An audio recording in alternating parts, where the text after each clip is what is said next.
जो लोग मेरे इस चैनल पर नए हैं या फिर मेरा ये वीडियो किसी और सोशल मीडिया प्लेटफॉर्म पर देख रहे हैं, वो मेरा YouTube channel political Tamasha with doctor Arshi को सब्सक्राइब करके वहां पे लगी बेल आइकॉन को जरूर दबा दें ताकि आपको हमारे आने वाले हर वीडियो की अपडेट्स एकदम टाइम पर मिलती रहे। और दोस्तों, अगर आपको हमारे वीडियोस इन्फॉर्मेटिव लगते हैं, अगर आपको हमारा काम पसंद आता है, तो आप अपने इस चैनल को सपोर्ट कर सकते हैं, या तो इसके पेट्रॉन बन करके या फिर इसकी मेंबरशिप लेकर के। पेट्रॉन बनने का लिंक मैंने इसी वीडियो के डिस्क्रिप्शन में अलग से दे दिया है, जिस पर क्लिक करके आप पेट्रॉन बन सकते हैं। और मेंबर बनने का लिंक भी इसी वीडियो के डिस्क्रिप्शन में अलग से दिया गया है, जिस पर क्लिक करके आप अपने इस चैनल की मेंबरशिप ले सकते हैं। तो चलिए आज के सियासी तमाशे के सफर को शुरू करते हैं।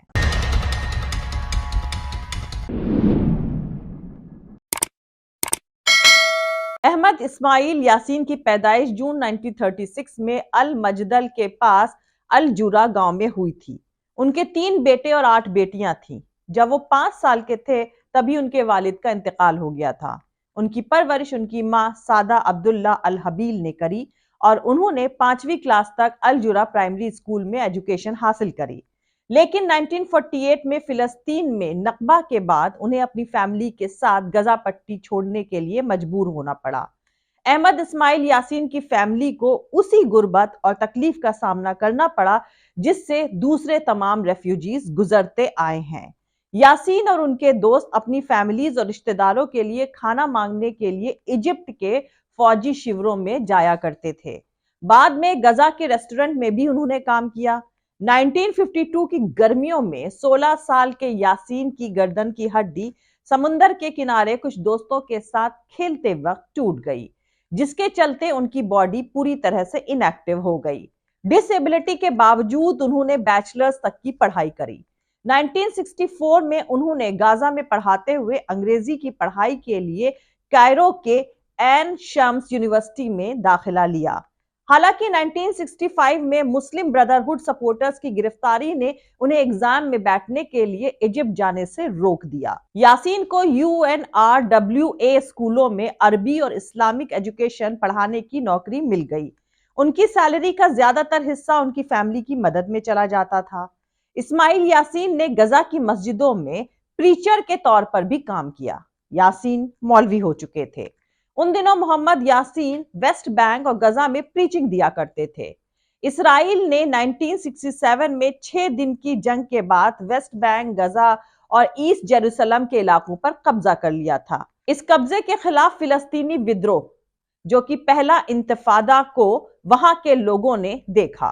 2 दशकों बाद मौलवी यासीन ने दिसंबर 1987 में गजा में ब्रदरहुड की सियासी ब्रांच के तौर पर हमास यानी हरकत अल मुकावामा अल इस्लामिया को एस्टैब्लिश किया। कहा जाता है कि उस वक्त हमास का मकसद फिलिस्तीनी इस्लामिक जिहाद यानी PIJ का मुकाबला करना भर ही था। यासीन हमास के स्पिरिचुअल गुरु बने। 19 मई 1989 को इसराइलियों ने हमास के सैकड़ों मेंबर समेत उन्हें गिरफ्तार कर लिया। एक इसराइली फौजी अदालत ने यासीन को उम्र कैद की सजा सुनाई। इजुद्दीन अल कसम ब्रिगेड यानी हमास का फौजी यूनिट कि एक गुरिल्ला जंग वाली यूनिट ने यासीन को जेल से बाहर निकालने की कोशिश करी। 13 दिसंबर 1992 को निसिम टोलेडानो नाम के एक इसराइली पुलिस वाले का अपहरण कर लिया गया और इसराइलियों को एक्सचेंज के तहत अक्टूबर 1997 में आखिरकार यासीन को रिहा करना पड़ा। यासीन तब बीमार थे। अम्मान हॉस्पिटल से कुछ दिनों इलाज के बाद वो गजा लौट कर आए। कहा जाता है कि गजा में तब उनके और यासिर अरफात की अगुवाई वाली फिलिस्तीनी अथॉरिटी के बीच तनाव बढ़ने लगा।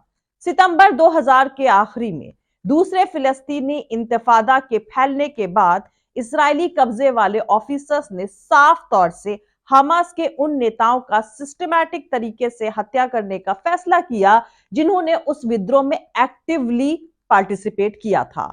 6 सितंबर 2003 की बात है, जब यासीन को गजा में एक अपार्टमेंट में रहते हुए निशाना बनाया गया था। वो अपने स्टूडेंट और साथी इस्माइल हानिया के साथ मौजूद थे। तब वो बच गए, मगर फिर 22 मार्च 2004 को एक इसराइली अपाचे हेलीकॉप्टर ने उन पर 3 मिसाइलें दागी जब वो गजा पट्टी के सबरा क्वार्टर में एक इस्लामिक सेंटर की मस्जिद से बाहर निकल रहे थे। इस हमले में यासीन और उनके 7 साथी मारे गए। साथ में उनके 2 बेटे भी जख्मी हो गए। शेख यासीन की जगह इस्माइल हानिया ने हमास की कमान संभाली, लेकिन इसी बीच इस्माइल अबू शानाब, डॉक्टर अब्दुल अजीज रंतीसी जैसे हमास के दिग्गज नेताओं को भी इस्राएली फोर्स ने अलग अलग हमलों में मार गिराया। अमेरिका की तरह दूसरे देश भी मानते हैं कि हमास के अंदर कई ग्रुप्स हैं। 7 अक्टूबर का ऑपरेशन इस हकीकत को थोड़ा बहुत सर्टिफाई करता भी है, क्योंकि हमास और उनके लेबनानी सहयोगी हिजबुल्लाह के नेता ने कहा कि इसराइल पर हमले की प्लानिंग काफी सीक्रेट थी, जिसे आंदोलन के ज्यादातर नेताओं को पहले से जानकारी दिए बिना अंजाम दिया गया था। हिजबुल्लाह के हवाले से कई वेस्टर्न कंट्रीज ने हमास की सियासी और फौजी यूनिट्स के बीच फर्क करने की जरूरत पर जोर दिया। खैर, 1988 में हमास ने अपने चार्टर पब्लिश किया, जिसमें इसराइल की बर्बादी और इस्लामी फिलिस्तीन के एस्टैब्लिशमेंट का रेजोल्यूशन लिया गया था। तब हमास को जो लोग कंट्रोल कर रहे थे, उन्हें इसराइल का वजूद कबूल नहीं था, लेकिन फिलिस्तीनी लिबरेशन ऑर्गेनाइजेशन के जो लोग समझौते का रास्ता निकालना चाहते थे, उनसे बातचीत नॉर्वेजियन सोशियोलॉजिस्ट टेर्जे लॉर्सन और 1992 में सत्ता में आई इसराइल की लेबर पार्टी सरकार के मेंबर योसी बेइलिन की तरफ से शुरू करी गई थी। कई लेवल पर मेल मुलाकात और बातचीत के बाद राष्ट्रपति विलियम जे क्लिंटन ने 13 सितंबर 1993 को वॉशिंगटन में एक ऑफिशियल सिग्नेचर प्रोग्राम की मेजबानी करी थी, जिसमें इस्राएली प्रधानमंत्री यित्ज़हाक रबिन और पीएलओ के चीफ यासिर अराफात ने हाथ मिलाया था। दोस्तों, ओस्लो समझौता इसराइल फिलिस्तीनी रिश्ते में एक अहम मील का पत्थर था, जिसका मकसद पीस प्रोसेस को आगे बढ़ाना और वेस्ट बैंक के ज्यादातर हिस्सों में फिलिस्तीनी हुकूमत के एक्सपेंशन को मौका प्रोवाइड करना था। इस ऐतिहासिक समझौते के बिना पर फिलिस्तीनी अथॉरिटी पीएम नाम की यूनिट के तहत वेस्ट बैंक और गजा के कुछ हिस्सों के लिए लिमिटेड सेल्फ गवर्नमेंट का एस्टैब्लिशमेंट किया गया। तब हमास ने ओस्लो समझौते को क्रिटिसाइज किया था। शेख अहमद यासीन ने साफ कर दिया था कि हमास इसे नहीं मानने वाले हैं। अब ना तो शेख यासीन है, ना ही उस तेवर के नेता जो अपनी जमीन पर रहकर इसराइल से लड़ते रहे। हमास की मौजूदा लीडरशिप डिप्लोमेटिकली आजादी के लिए कड़ी मेहनत तो कर रही है, लेकिन जैसा देखा जा रहा है उसके मुताबिक हमास 2 नेशन थ्योरी को मानने से मना करता आया है। मगर हमास का एक बड़ा धड़ा 2 देशों के वजूद यानी इसराइल और फिलिस्तीन के वजूद को कबूल करने से इनकार नहीं कर रहा है। फिलिस्तीनी राजदूत अदनान अबू अलाइजा भी एक बातचीत में इस हकीकत को मानते हैं। खैर, अब सबसे बड़ा सवाल यह है कि गजा अपने मौजूदा वजूद में रहेगा या नहीं। इजरायली फोर्स जिस तेजी से बमबारी आम लोगों पर कर रही है और यूएन सिक्योरिटी काउंसिल के प्रपोजल को बेंजामिन नेतन्याहू जिस तरह से ठेंगे पर रख रहे हैं, उससे साफ लग रहा है कि इसराइल फिलिस्तीन की जमीन को कब्जा करना चाहता है और गजा को इसराइल का हिस्सा बनाना चाहता है, जो हमास की तरफ से पहुंचाए गए जबरदस्त नुकसान के चलते नामुमकिन सा लग रहा है। और अहम बात यह है कि ऐसा तेल अवीव में बैठे जानकार भी मान रहे हैं। नेतन्याहू भले वॉर क्रिमिनल डिक्लेयर कर दिए जाएं, मगर उनकी लिक्विड पार्टी गजा की तबाही से अपनी जमीन मजबूत करने का सियासी तमाशा जरूर करेगी। इस बात से कोई भी जानकार इनकार नहीं कर सकता है। खैर, इस वक्त इस्माइल हानिया हमास के टॉप लीडर हैं, मगर उनके अलावा दूसरे चेहरे भी इस ऑर्गेनाइजेशन को कंट्रोल करते हैं। साले अल अरौरी हमास की लेबनान यूनिट के चीफ हैं। उन्होंने 2021 में इंटरनल इलेक्शन के बाद वेस्ट बैंक की कमान संभाली थी, जबकि खालिद मिशाल को हमास के ओवरसीज ऑफिस की अगुवाई का काम करने के लिए चुना गया था। ये इस वक्त कतर में रहते हैं, लेकिन काफी रिसर्च करने के बाद हमास के दूसरे लीडर्स के बारे में अरबिक में जो कंटेंट मिला है वो टोटली डिफरेंट था, जो वेस्टर्न कंट्रीज की ठीक ठाक मानी जाने वाली न्यूज वेबसाइट पर मौजूद था। खैर, वेस्टर्न कंट्रीज की न्यूज वेबसाइट के मुताबिक खान यूनुस का कसाई नाम से मशहूर याह्या इब्राहिम हसन सिनवार हमास के दूसरे टॉप लीडर हैं, जिन्होंने 2017 से हमास की अगुवाई संभाली हुई है। माना जाता है कि हसन सिनवार जिंदा हैं और अंडरग्राउंड हैं। कुल मिलाकर खान यूनुस का कसाई नाम से मशहूर यहया इब्राहिम हसन सिनवार अपने आप में एक सस्पेंस हैं। वहीं मोहम्मद दीफ का दूसरा नाम अल मसरी है। दीफ को अबू खालिद के नाम से भी जाना जाता है। वो इस वक्त हमास की आर्मी यूनिट अल कसम ब्रिगेड के सुप्रीम आर्मी कमांडर हैं। इनका आता पता 7 अक्टूबर से इजराइल पर हुए हमले के बाद से नहीं है। दीफ का दाहिना हाथ मारवान इस्सा दूसरा सबसे अहम चेहरा है हमास लीडरशिप में। खालिद मशान बेहद जाना माना चेहरा है हमास लीडरशिप में। कुवैत में पैदा हुए अब्दुल्ला बरगूती के अलावा अबू अल वारा उर्फ इस्सा इजराइल भी मोस्ट वांटेड लिस्ट में हैं। अल अरौरी हमास की आर्मी यूनिट इज अद-दीन अल कसम ब्रिगेड के फाउंडर कमांडर हैं। 2023 तक उन्हें हमास की सियासी ब्यूरो का वाइस प्रेसिडेंट और वेस्ट बैंक में हमास का फौजी कमांडर माना जाता रहा है। साले अल अरौरी लेबनान में रहते हैं। महमूद अल जहार हमास के को फाउंडर और गजा पट्टी में हमास लीडरशिप के मेन मेंबर हैं। अल जहर ने मार्च 2006 में हमास के डोमिनेशन वाली फिलिस्तीनी अथॉरिटी वाली सरकार, जिसे पहले हनिया सरकार के तौर पर भी जाना जाता था, उसमें फॉरेन मिनिस्टर के तौर पर काम किया था। उन्हें 20 मार्च 2006 को शपथ दिलाई गई थी। हमास कतर की राजधानी दोहा में अपना हेडक्वार्टर चलाते हैं। इसके सुप्रीम लीडर इस्माइल हानिया, मूसा अबू मरजुक और खालिद मशाल दशकों पहले गजा छोड़ चुके हैं। प्राइवेट जेट पर सवार उनकी तस्वीरें दिखाकर वेस्टर्न मीडिया अपना प्रोपेगेंडा चलाता आया है कि ये लोग शाही लाइफ स्टाइल गुजार रहे हैं।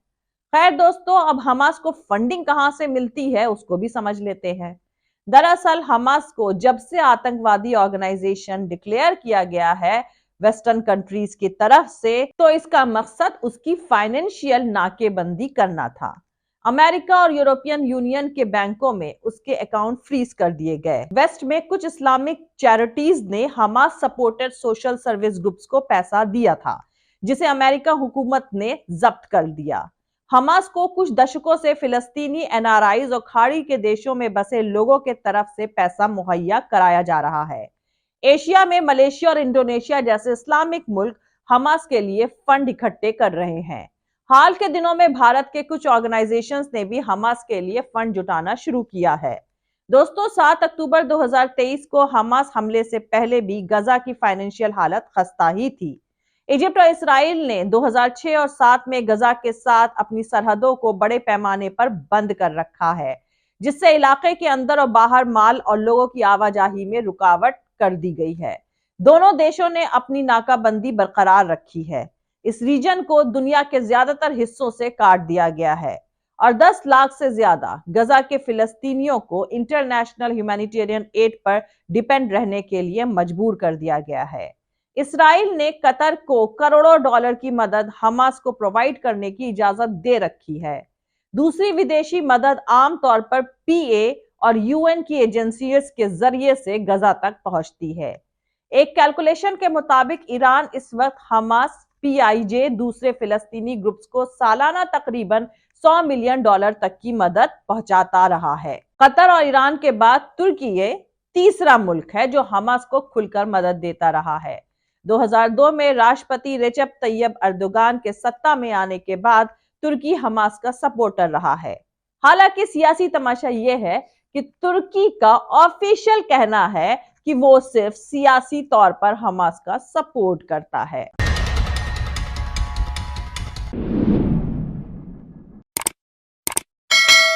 तो भैया, हम भी मिलते हैं अगले वीडियो में किसी दूसरे नए सियासी तमाशे के साथ। जय हिंद, सत्यमेव जयते, अल्लाह हाफिज। दोस्तों, हमारा पूरा वीडियो और दूसरे और वीडियोस देखने के लिए हमारा YouTube channel political Tamasha with doctor Arshi को सब्सक्राइब करके वहां पे लगी बेल आइकॉन को जरूर दबा दें, ताकि आपको हमारे आने वाले हर वीडियो की अपडेट्स एकदम टाइम पर मिलती रहे। और दोस्तों, अगर आपको हमारे वीडियोस इंफॉर्मेटिव लगते हैं, अगर आपको हमारा काम पसंद आता है, तो आप अपने इस चैनल को सपोर्ट कर सकते हैं इसके पेट्रॉन बन करके या फिर इसकी मेंबरशिप लेकर के। पेट्रॉन बनने का लिंक और मेंबर बनने का लिंक, दोनों का ही लिंक इसी वीडियो के डिस्क्रिप्शन में अलग अलग दे दिया गया है, जिस पर क्लिक करके आप या तो पेट्रॉन बन सकते हैं या फिर इसकी मेंबरशिप ले सकते हैं। और आप हमें फॉलो भी कर सकते हैं हमारे ट्विटर, इंस्टाग्राम और फेसबुक पेज पर। मेरा ट्विटर हैंडल है @arshi aziz khan। Thank you, मिलते हैं अगले वीडियो में।